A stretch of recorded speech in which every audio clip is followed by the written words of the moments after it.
जब से तोहरे नैवा से नैन मिलल, दिलवा हमार धड़क जाए।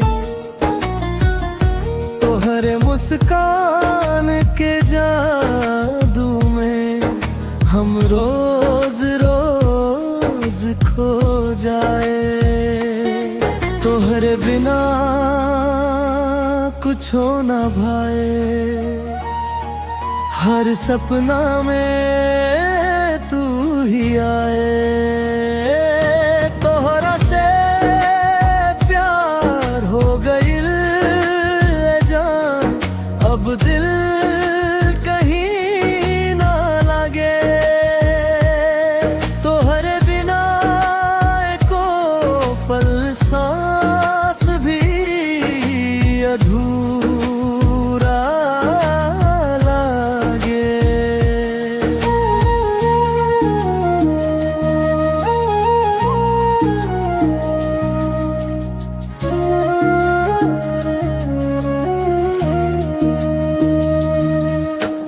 चांद भी फिका लागे तोरे सामने, तू सबसे सुंदर लागे।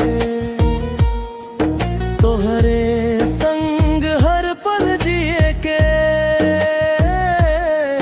दिलवा बस ही चाहे।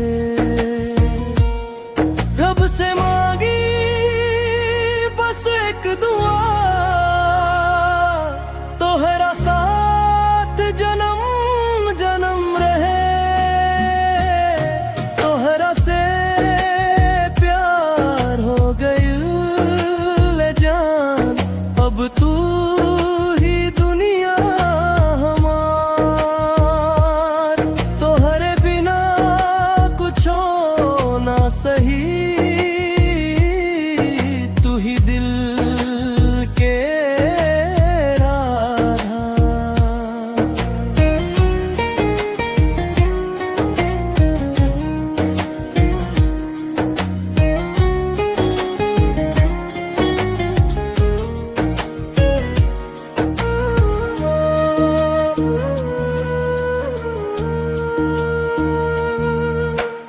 जब से तोहरे नैनवा से नैन मिलल, दिलवा हमार धड़क जाए। तोहरे मुस्कान के जादू में हम रोज रोज खो जाए। तोहरे बिना कुछ हो ना भाए, हर सपना में